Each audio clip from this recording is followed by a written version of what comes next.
Hi, is everything working? I can't hear you. You might be I muted think go ahead, me. there. Go ahead, me. Oh, perfect. Well, good morning. Good morning. Morning. So I just wanted to ask you a couple questions about your entrepreneurial endeavors in your past. Okay. So why don't you give us a little overview of what you did? Well, I started my own business in 1986 as a software developer. I know that it sounds pretty weird to you guys who carry full computers in your back pocket with your iPhones, but the technology was very, very, very beginning and very new. And I studied programming in college and actually had plans to start our own software development business with a colleague of mine from college. And I moved to California to start the business and very quickly realized I needed to learn a little bit more about the business. So I then went and took a programming job in California, which was not my hometown, and I did that for several years. Then I decided I wanted to be back to my hometown, and there were no programming jobs. Programming didn't exist yet. So I started my own business at that time. And my format was I had to sell the whole system. I had to sell the computer and the operating system and the software. So back then, I actually had to build the computer myself as well. So very different than today. But that's So how I started. would you say that you didn't have many competitors at the time just because it was such a new industry? Yes, absolutely. And what happened as I built my business, I would spend a day putting together all the parts that would have to go into the computer, the fan, the motherboard, the memory chips. I ordered the box. I ordered everything from different suppliers, and then I had to assemble it. And within a year, people were able to take my proposal down to the first new computer store that was on around the corner, and give that to the person who sold computers, and they'd undersell me easy. But the point is that retail computer stores didn't even exist when I started my business. Wow. Then they popped up, and I had to change my business plan. In what ways did you have to accommodate that change?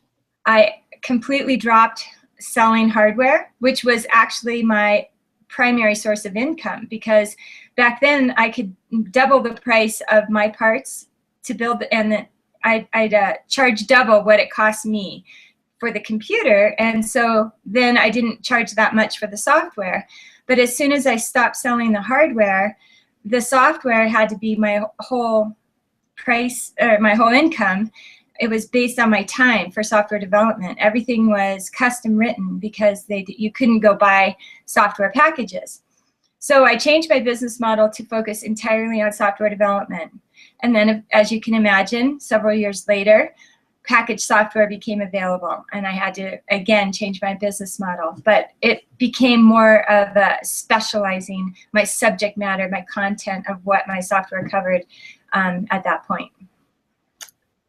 Fascinating. So what would you say that you did to market yourself?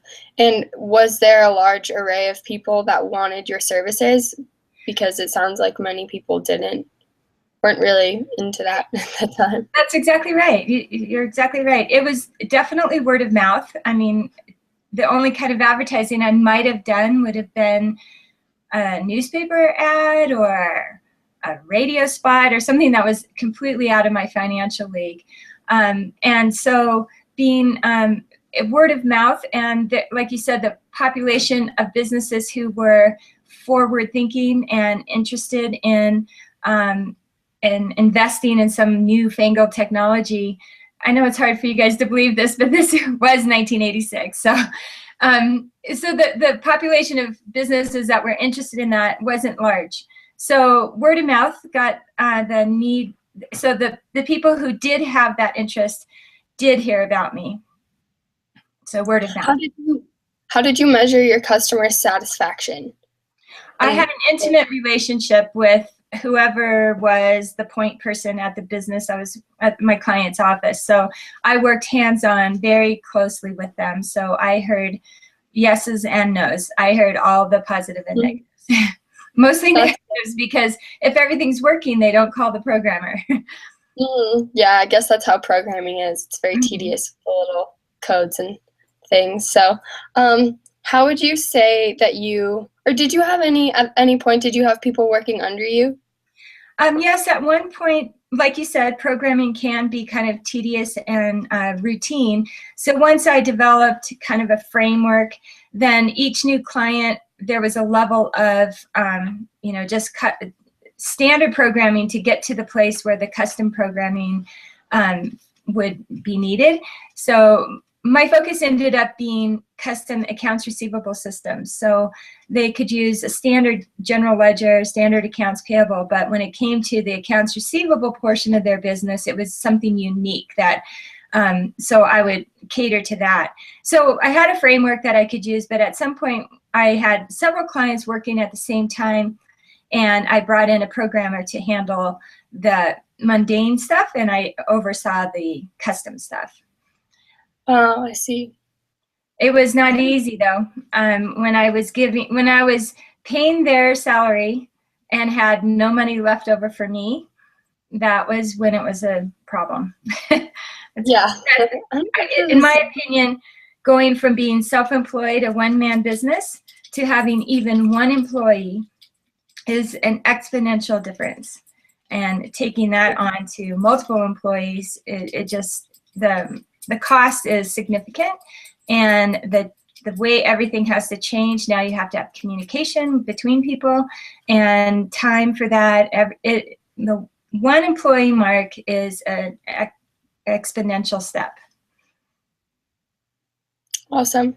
Well, I guess this is the end of our interview because I don't have a lot of time. So I appreciate you for spending time with me on the internet. My pleasure. Yeah. Well, good luck. Thank you. See you. Bye.